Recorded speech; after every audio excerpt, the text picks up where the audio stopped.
Olá pessoal, esse é o programa Painel da Cidadania, o programa que tem como objetivo contribuir para a formação da cultura cidadã.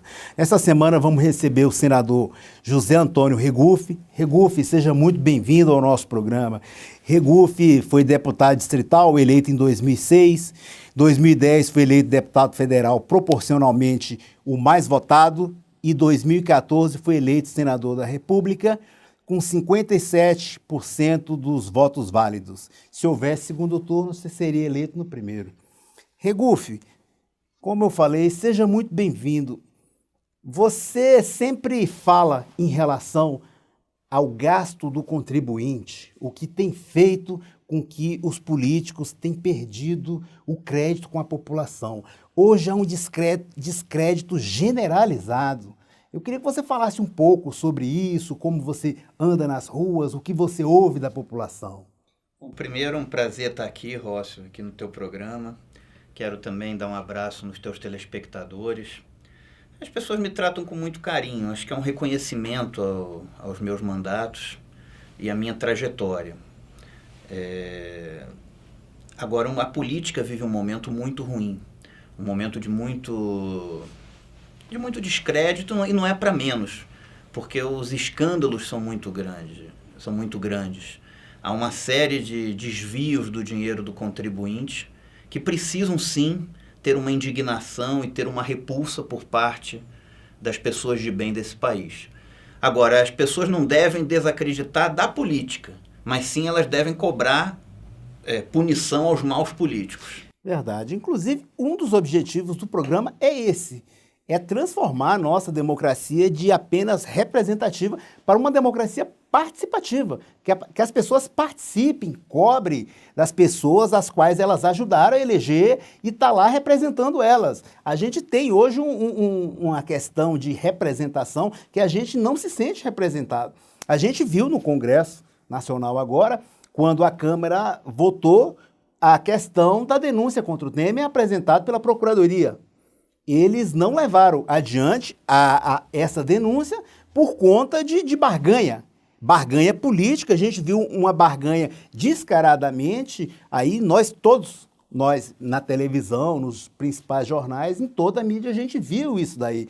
Como é que você gostaria de falar desse balcão de negócio, dessa coisa suja em relação a essa denúncia, a qual o presidente falou? Porque ele entra em contramão.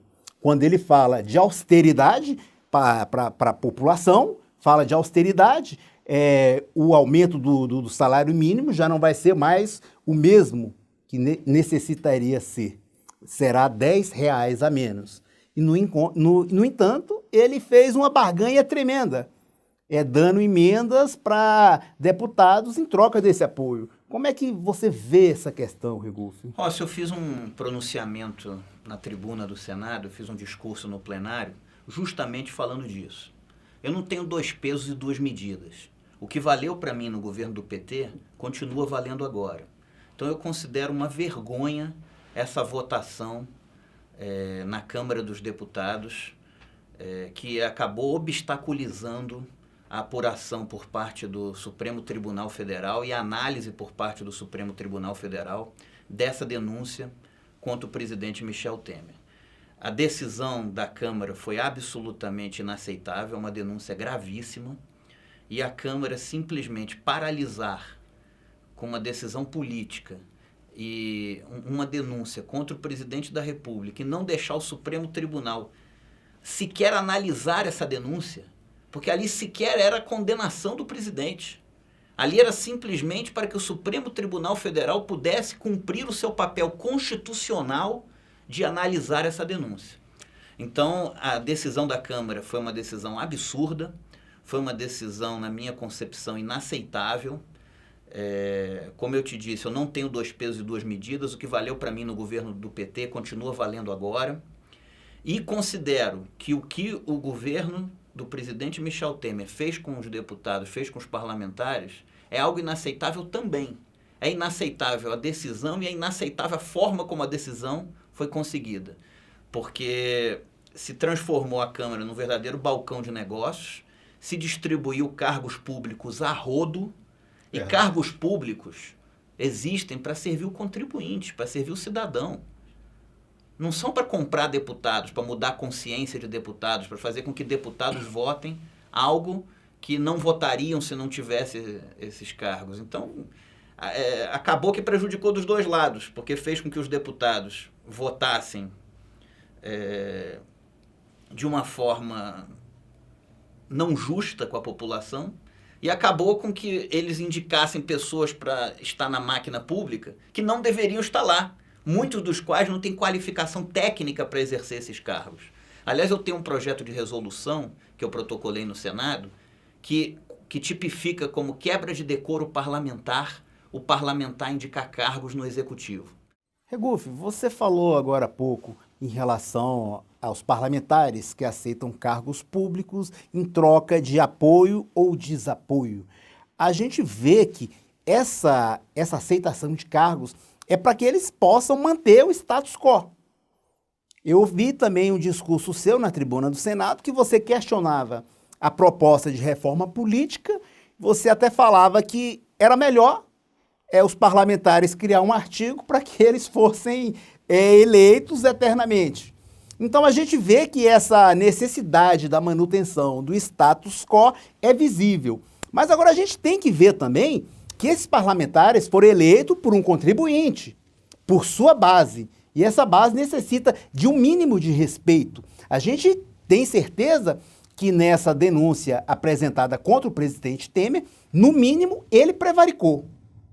Você concorda comigo que ele prevaricou ao receber um empresário ali, ouvir do empresário que o empresário estava pagando dinheiro para manutenção de uma pessoa ficar calada? Você concorda comigo que ele prevaricou e que a denúncia foi gravíssima e necessitaria de uma investigação mínima? Foi o que eu falei da tribuna do Senado. A denúncia é gravíssima. E não é só aquilo, não. Não é só esse fato. Há uma série de outros fatos que reforçam esse fato. Então, na minha concepção, ele não tem como continuar como presidente. Agora, o mínimo que a Câmara deveria fazer é permitir que o Supremo Tribunal Federal cumpra, que ele cumprisse o seu papel constitucional e que ele pudesse analisar a denúncia. Então, a Câmara obstaculizar a análise por parte do Supremo Tribunal Federal dessa denúncia é algo que eu não tenho como concordar e não posso aceitar. Verdade. Agora, outra coisa, Regufe, as eleições de Esse governo, para mim, é um desastre político e moral. Como te falei no início, volto a dizer, eu não tenho dois pesos e duas medidas. O que valeu para mim no governo do PT, vale agora também. Isso é importante. Uma coisa, Regufe, a gente está vendo aí as eleições de 2018 chegando, alguns pré-candidatos já estão se mobilizando. Eu queria saber como você está se posicionando em relação a isso. Quem você gostaria de apoiar nas eleições de 2018? Qual candidato a presidente levaria o voto do Regufe nesse momento? Eu não te digo, eu não sei nome, eu te digo o perfil. Que fosse alguém honesto de verdade e que fizesse uma reforma do Estado. Hoje o Estado brasileiro ele não serve ao contribuinte. Hoje ele serve às máquinas dos partidos políticos, ele serve a grandes empresários e ele serve a corporações. Mas ele não serve ao contribuinte, ao cidadão. É como se o Estado fosse sequestrado, apropriado por essas forças. Então, por exemplo, enquanto a França possui 4.800 cargos comissionados, os Estados Unidos inteiro possui 8.000, o Brasil possui 25.000 cargos comissionados quase. Isso só na administração direta. Então, não dá para aceitar isso. Então, a gente precisa retomar o Estado para o cidadão. É como se o Estado existisse hoje não para servir o cidadão e devolver serviços públicos de qualidade a ele. É como se o Estado existisse hoje para construção e perpetuação de máquinas políticas.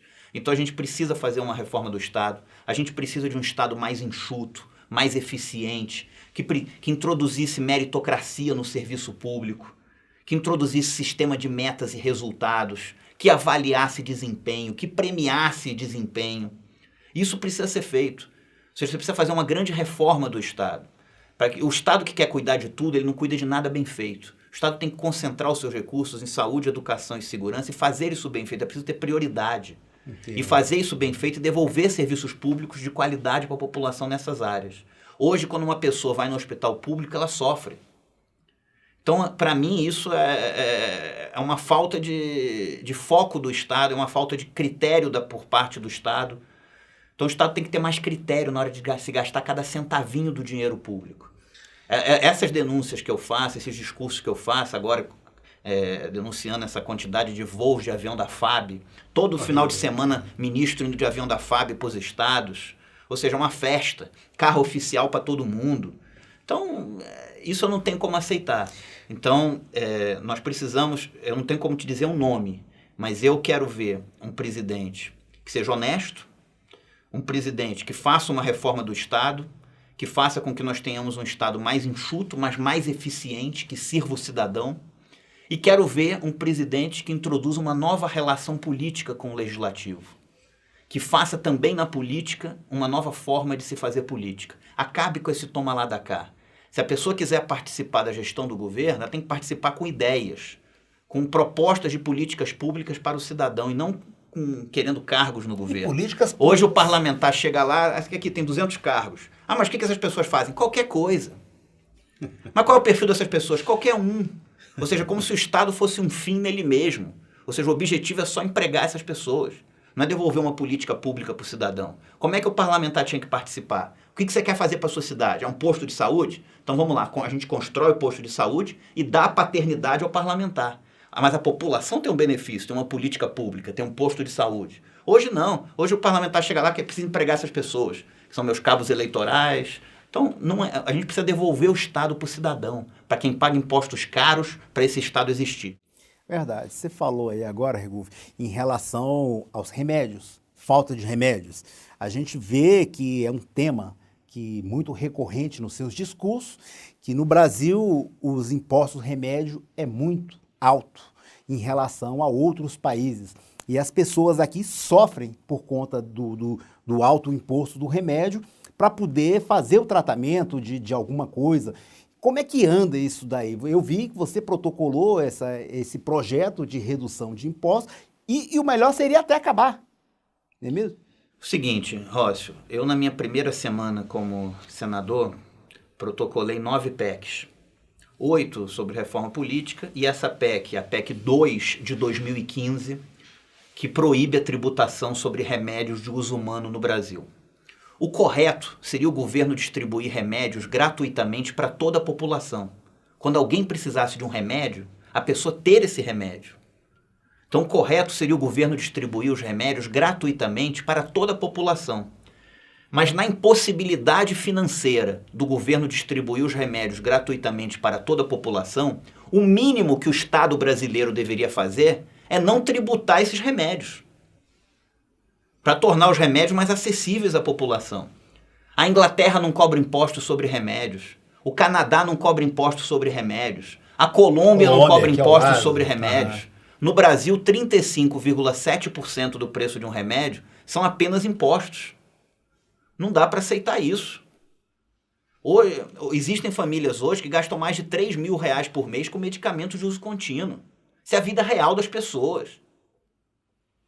Então o que cabe ao Estado brasileiro? No mínimo, é tirar os impostos dos remédios, proibir que se tribute remédio.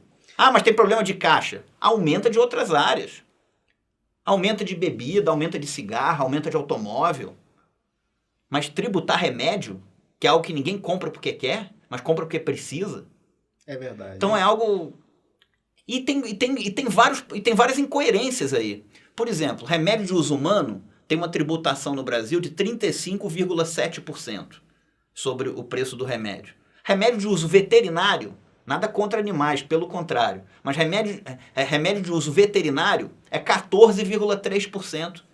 O que explica remédio de uso humano ter 35,7% de imposto e remédio de uso veterinário 14,3%?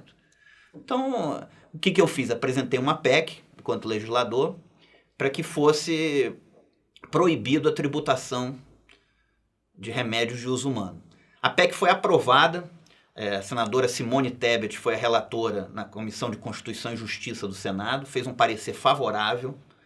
A Comissão de Constituição e Justiça do Senado aprovou a proposta de emenda à Constituição, aí foi para o plenário e está aguardando há um bom tempo para ser colocada em votação no plenário e, infelizmente, não é colocada. Regulfo, agora... Apesar das minhas cobranças insistentes da tribuna do Senado. É verdade.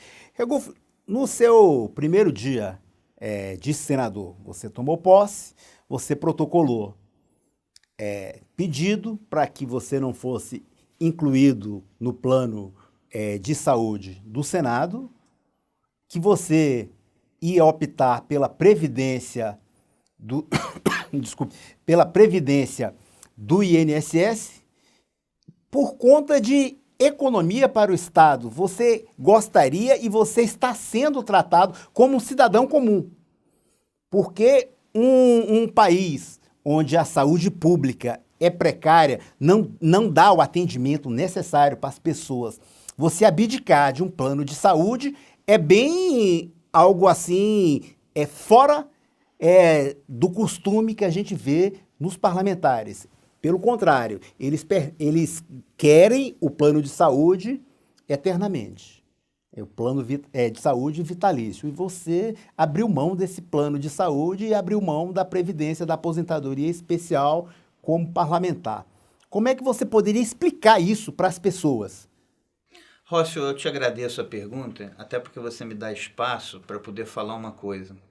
Hoje, às vezes, eu ando nas ruas, a maioria das pessoas me trata com muito carinho, mas um ou outro faz uma piada. Aquele lá é o senador das economias, dos cortes, dos cortes no gabinete. E assim, é triste, porque você vê as pessoas fazendo piada com a economia do dinheiro delas. Porque eu estou economizando o dinheiro das pessoas. Não estou economizando algo pessoal para mim. Eu estou economizando o dinheiro do cidadão. Economizando o dinheiro da população. Quer dizer que bom é quem? É quem gasta? Então, o que aconteceu? A minha preocupação é fazer a minha parte. Minha preocupação na política é dar a minha contribuição, fazer a minha parte e ser o parlamentar que eu sonhei enquanto eu estava do lado de fora, que eu sonhava em ver. Então, e não basta você falar, não basta você verbalizar. Eu aprendi uma coisa com o meu falecido pai. O ser humano ele não mostra quem ele é no seu verbo, no jeito como ele fala. O ser humano ele mostra quem ele é nas suas atitudes, na forma como ele age. Então eu falei, eu tenho que dar o exemplo. Uma coisa seria se eu defendesse que o Congresso custasse menos para o contribuinte e só defendesse, igual tantos fazem. Outra coisa é você defender isso, mas dar o exemplo. Então eu dei o exemplo no meu gabinete. No meu primeiro dia como senador, eu protocolei uma série de ofícios formais, que aliás eu pedi para minha assessoria te entregar. São os ofícios formais que eu protocolei na direção-geral do Senado, e todos em caráter irrevogável, nem que eu queira eu posso voltar atrás, abrindo mão de uma série de coisas. Primeiro, abrir mão dos salários extras que os senadores ainda recebem. Segundo, abrir mão de toda a verba indenizatória dos senadores. Perfeito. Terceiro, reduzir o número máximo de assessores que um senador pode ter de 55 para apenas 12. Quarto, reduzir a verba para o pagamento de assessores para menos da metade do que um senador tem direito. Abrir mão também do carro oficial que os senadores têm direito. Abrir mão da aposentadoria especial de parlamentar e fiz a opção formal por continuar contribuindo para o INSS. Eu só vou ter direito ao INSS de aposentadoria, não tenho outra aposentadoria. Abrir mão do plano de saúde vitalício dos senadores, fui o primeiro senador na história a abrir mão. E olha que você precisou da assistência à saúde. Com esses cortes que eu fiz no gabinete, eu gerei sozinho uma economia direta aos cofres públicos de 16 milhões e 700 mil reais. Isso nos 8 anos de mandato. Como elas foram feitas em caráter irrevogável, essas medidas, já é uma economia já feita. Então, nos 8 anos, a economia será aos cofres públicos de 16 milhões e 700 mil reais. Se ela fosse repetida por todos os outros senadores, pelos outros 81 senadores, se você multiplicar 81 por 16 milhões e 700 mil reais, você vai ter uma economia aos cofres públicos de 1 bilhão e 300 milhões de reais. Isso não é pouca coisa. Não é e é o mesmo. dinheiro do contribuinte. A tese que eu defendo e que eu pratico no meu mandato é de que um mandato parlamentar pode ser de qualidade, custando bem menos para o contribuinte do que ele custa hoje. E não adianta só eu falar, eu tenho que dar o exemplo. E foi isso que eu fiz no meu mandato desde o meu primeiro dia como senador. Claro que para mim é muito mais cômodo colocar mais 43 pessoas no gabinete, eu teria mais 43 pessoas felizes comigo, mais 43 pessoas para me defender na internet, mas é correto isso com o contribuinte? De forma nenhuma. Não é correto. Uhum. Então o dinheiro público, a existência de um poder legislativo é importante, não existe Estado democrático de direito sem existência de um poder legislativo forte e atuante, mas para ele ser forte e atuante, ele não precisa ser gordo e inchado como ele é hoje. Então nós precisamos reduzir o custo dele para o contribuinte. E não adianta só eu falar, eu tenho que dar o exemplo. Por isso, eu adotei essas medidas no meu gabinete, no meu primeiro dia como parlamentar, e apresentei projetos. Essas medidas que eu tomei no meu gabinete, eu também fiz projetos de cada uma delas para que tente que aquilo vire regra. Pelo menos eu estou dando o exemplo e provocando um debate sobre isso na população, gerando uma massa crítica na sociedade sobre o custo de um mandato parlamentar. Agora, você me dá uma oportunidade pelo seguinte, Rócio.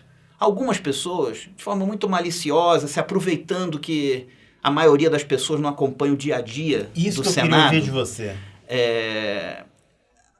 Algumas pessoas se aproveitando da falta de informação e de que algumas pessoas não acompanham o dia a dia do Senado, ficam dizendo assim, o Regufe, o mandato, ele economiza, mas não faz nada. Isso, exatamente. É uma pergunta que as pessoas sempre estão nas rodas de debate, grupo de WhatsApp. O que mostra a desinformação das pessoas.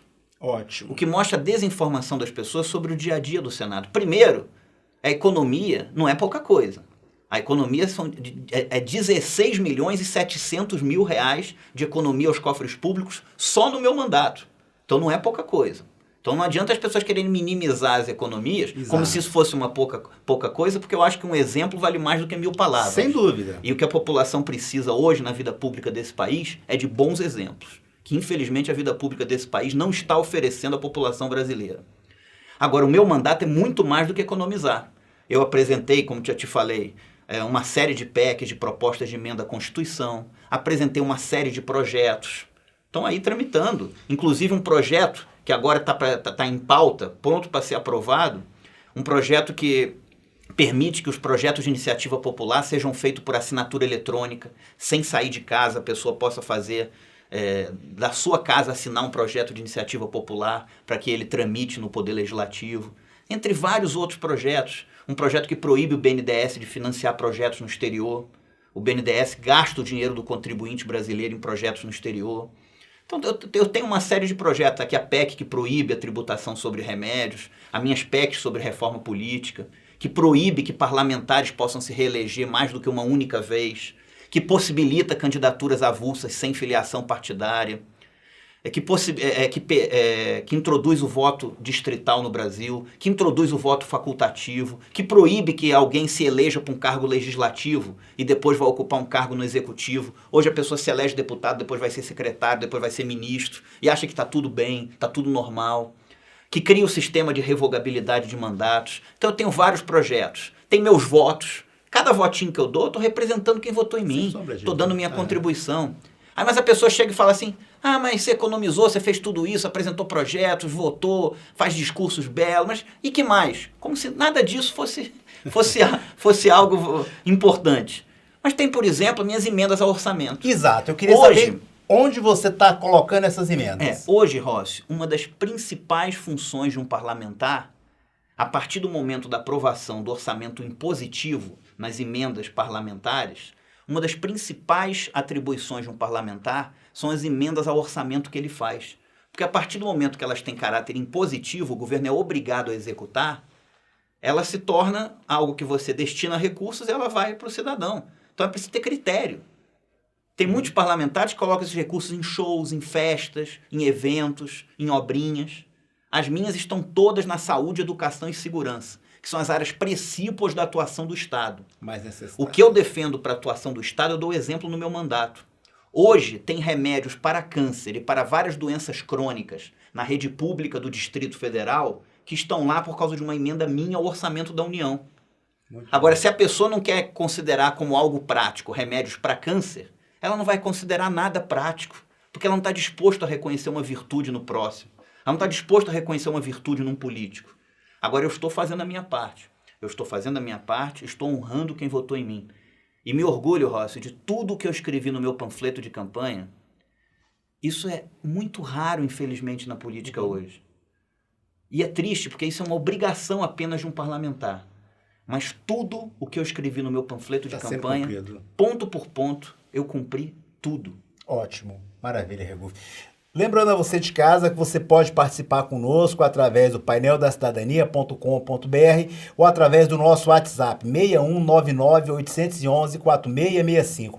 Você pode rever esse programa e outros solicitando através do WhatsApp ou através do nosso site. Regufe, eu posso só aproveitar Pode, deve. Só para dizer para o telespectador que quem tiver Facebook e quiser acompanhar meu mandato, pode também entrar na minha página do Facebook, Regufe Oficial. Lá tem meus pronunciamentos no plenário, tem meus votos, tem minhas posições. A minha página no Facebook, Regufe Oficial. Regufe, eu agradeço muito a sua presença aqui. O programa está chegando ao fim. Agora, em 2016, nós tivemos um alto número de pessoas que votaram em branco, votaram em nulo ou deixaram de comparecer às urnas. Em 2018, caminha para pelo mesmo momento, pelo mesmo motivo, as pessoas vão deixar de ir às urnas e vai votar muito em branco e nulo. Qual recado você poderia deixar para o nosso telespectador, a Dona Maria, que mora lá na favela do Mingau e está ouvindo o Regufe agora? Qual recado você poderia deixar para essas pessoas nesse momento, para as eleições de 2018? Rócio, eu sei que a moda é dizer que não vai votar em ninguém, dizer que vai votar nulo.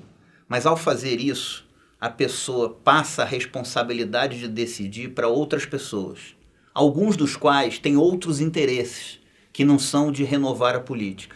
Então, meu conselho para as pessoas de bem, para aquelas pessoas para aqueles cidadãos que querem ver uma política diferente, que estão nos ouvindo, é que escolham muito bem quem votar. Escolham gente nova, gente que nunca teve mandato, mas que queira dar uma contribuição, um período só, não ficar na política para a vida inteira, não, queira entrar, dar uma contribuição, cumprir com a sua responsabilidade. Eu acho que a política, a saída é pela política. Não adianta, política existe, política é algo importante para a sociedade. O que a gente precisa recuperar é a boa prática política. Para isso é preciso que esses que desviaram dinheiro público, seja quem for, seja de que partido for, sejam punidos. E é preciso que a população no ano que vem mostre a sua indignação, onde é mais importante que essa indignação apareça. Que é nas urnas do ano que vem, nós renovando a Câmara Legislativa, a Câmara Federal e dando uma possibilidade de que pessoas de bem, que queiram entrar na política, queiram servir a sociedade, queiram estar na política não para se servir, mas para servir a população, que essas pessoas tenham uma oportunidade de também ter um mandato e de também dar a contribuição delas. Regufe, agradeço muito a sua presença no programa. E você de casa ouviu o Regufe? Aqui a saída é pela política, não tem como. É procurar votar em pessoas novas que nunca tiveram mandato para as câmaras legislativas, para a Câmara Federal, para o Senado e cobrar dessas pessoas. O objetivo do programa é fazer com que as pessoas tenham uma formação cidadã um pouco maior e que exerça seu poder de cidadania. Cobre mesmo. E assim você terá políticos melhores e você estará contribuindo para que esses políticos fiquem melhores ainda e a gente tenha uma política ética e comprometida com a sociedade. Políticos que façam políticas públicas para o maior número de pessoas e não políticas públicas que atendam apenas pequenos grupos, interesses escusos que a gente sabe que existe muito. Um forte abraço em cada um de vocês e até a próxima semana.